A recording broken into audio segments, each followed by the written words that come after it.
동일한 재료라도 조리 방법에 따라서 당화물질의 생성률이 달라지게 되는데, 데치거나 끓이는 경우보다 이 고온의 오븐에서 굽거나 튀기는 경우에 이 수십에서 수백 배의 당화물질이 올라가게 됩니다. 안녕하세요. 피부과 전문의 심현철입니다. 자, 피부는 생활 습관이 중요하다고 항상 강조합니다. 피부과 시술 2, 30분 정도 받았다고 하루 24시간 곱하기 수일간 잘못된 습관을 한다면 피부는 무조건 악화될 수밖에 없습니다. 일상생활에서 우리가 먹는 음식들도 이 피부를 악화시킬 수가 있는데, 피부에 정말 안 좋은 음식 베스트 5에 대해서 지금부터 말씀드리겠습니다. 따라오시죠. 자, 첫 번째로는 흰 설탕이나 캔디, 과자, 탄산음료 등의 이 액상과당이 들어있는 음식을 피해야 합니다. 이유를 알기 위해서는 당화 반응이라는 현상을 이해하셔야 하는데, 이 당화는 당이 우리 몸에 이 단백질이나 지질의 비효소적 과정에 의해서 공유결합이 되는 것을 말합니다. 이때 생성되는 당화 물질은 몸에 축적되고 또 노화와 함께 증가되게 됩니다. 피부 진피내에 있는 이 콜라겐 섬유나 엘라스틴 섬유에도 이런 포도당과 과당이 공유결합되는 이 당화 현상이 발생하면 기능이 떨어지게 되고 이 탄력과 수축력, 탄성이 감소되게 됩니다. 이 흰 설탕이나 캔디, 과자, 탄산음료 등에 들어가 있는 이 액상과당은 단순 당에 비해 한 10배 정도의 이 당화 현상을 일으키므로 피하는 것이 좋습니다.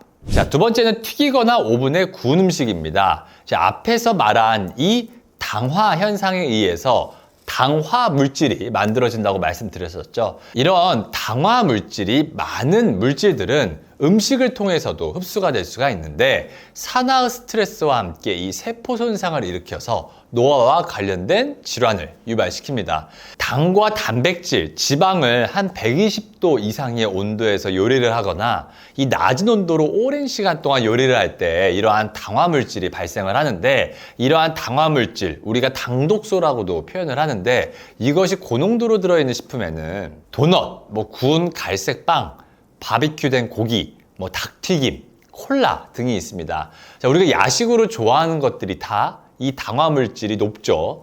자, 결국 음식물 내에 이 당성분뿐 아니라 음식물에 이미 포함된 당화 물질은 이 단백질의 교차 결합, 또 염증, 세포 내 산화 스트레스를 증가시켜서 피부의 노화뿐만 아니라 신체 장기의 노화 과정도 촉진시킵니다.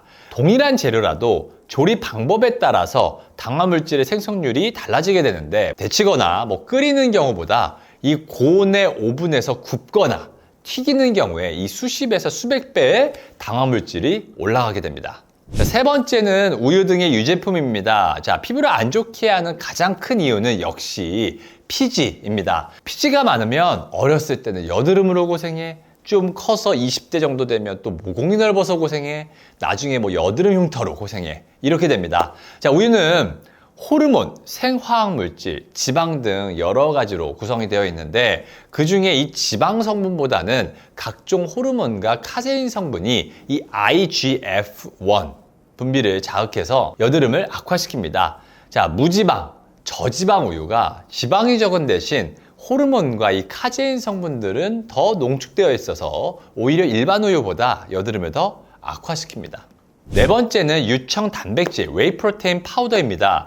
우유에서 이 카제인을 제거한 성분인 유청 단백질 또한 이 인슐린 분비를 자극을 해서 여드름을 더 악화시킵니다. 자, 프로테인 파우더나 보충제, 쉐이크 등에는 유천 단백, 즉 웨이 프로테인이 흔히 포함되어 있기 때문에 운동을 시작하며 보충제를 먹은 이후에 갑자기 여드름이 심해진다면 이를 의심해보고 중단해야 됩니다. 제가 예전에 운동하며 여드름이 더 잘 생길까 편에서도 언급을 했었지만, 유천 단백질은 중요한 식이성분으로 루신이나 글루타민을 풍부하게 만들어냅니다.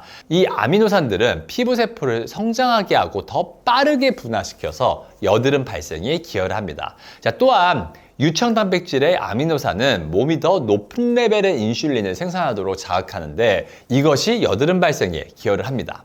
다섯 번째는 초콜릿입니다. 초콜릿은 사실 1920년대부터 여드름을 유발하는 인자로 계속 의심이 되었지만 지금까지 정확한 메커니즘이 알려지지는 않았습니다. 자, 몇몇 논문들이 이 초콜릿과 여드름의 발생 위험의 증가에 관한 것들을 발표를 했지만 입증하기에는 충분하지 않았습니다. 자, 최근 논문에서 이 여드름성 피부를 가진 남성에게서 99%의 다크 초콜릿 25g을 매일 섭취한 결과 2주 후부터 여드름의 병변의 개수가 증가했다는 내용도 보고되고 있습니다. 자, 또 다른 논문에서는 이 100% 코코아 파우더 캡슐을 매일 먹은 사람에게서 1주 후부터 그러지 않은 군과 비교를 했었을 때 여드름의 병변이 증가된 것을 확인할 수 있었습니다. 자, 한 논문에서는 초콜릿을 먹는 것이 여드름을 유발하는 이 박테리아의 면역 시스템을 재활성화시킨다고도 보고하고 있지만 아직 명확한 이유는 밝혀져 있지는 않습니다.